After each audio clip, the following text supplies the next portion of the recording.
ಎಲ್ರಿಗೂ ನಮಸ್ಕಾರ. ಎಲ್ಲ ಬನಶಂಕರಿ ದೇವಸ್ಥಾನಕ್ಕೆ ಬರುವ ಭಕ್ತಾದಿಗಳಿಗೆ ನಮ್ಮ ಕಳಕಳೆಯ ವಿನಂತಿ ಏನು ಅಂದರೆ, ದಯವಿಟ್ಟು ಪ್ಲಾಸ್ಟಿಕ್ ಕವರ್ಗಳಲ್ಲಿ ಪೂಜಾ ಸಾಮಗ್ರಿ ದೇವಸ್ಥಾನಕ್ಕೆ ತರಬಾರ್ದು. ಏನಕ್ಕೆ ಅಂದರೆ, ನಾವು ಬನಶಂಕರಿ ತಾಯಿನ ಪೂಜೆ ಮಾಡಿ ನಾವು ಚೆನ್ನಾಗಿರಬೇಕು ಅಂತ ಬೇಡ್ಕೊಂತೀವಿ. ಆ ತಾಯಿ ಆಶೀರ್ವಾದ ಬೇಕು ಅಂದರೆ ಖಂಡಿತವಾಗಿ ನಾವು ಈ ಭೂಮಿ ತಾಯಿನೂ ಸಹ ದೇವ್ರ ತರ ನೋಡ್ಬೇಕಾಗತ್ತೆ. ನಾವು ಬಳಸೋ ಪ್ಲಾಸ್ಟಿಕ್ ನಾವು ಅಂತೀವಿ ಮನೆಗೆ ತಗೊಂಡು ಹೋಗ್ತೀನಿ, ನಾನು ಇಲ್ಲಿ ಬಿಸಾಕಲ್ಲ ಅಂತ.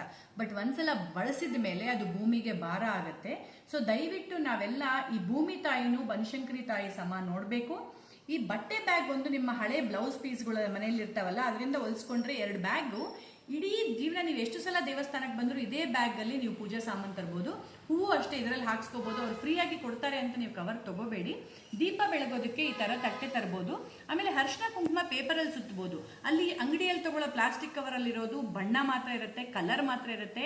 ದಯವಿಟ್ಟು ಅರ್ಥ ಮಾಡ್ಕೊಳ್ಳಿ, ಭಕ್ತಿ ಅನ್ನೋದು ಪಂಚಭೂತಗಳನ್ನ ಪ್ರೀತಿ ಮಾಡಿದ್ರೆ ಮಾತ್ರ ಆ ತಾಯಿ ಆಶೀರ್ವಾದ ಸಿಗತ್ತೆ. ಇಲ್ಲಿ ನೋಡಿ, ಇದೆಲ್ಲ ಹಾನಿ ಎಷ್ಟು ಮಾಡ್ತಾ ಇದೆ.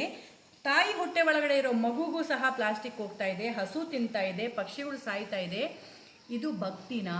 ಸೊ ದಯವಿಟ್ಟು ಎಲ್ಲ ದೇವಸ್ಥಾನಕ್ಕೆ ಬರೋರು ದಯವಿಟ್ಟು ಈ ಅಭ್ಯಾಸ ಮಾಡ್ಕೊಳ್ಳಿ ಅಂತ ರಿಕ್ವೆಸ್ಟ್.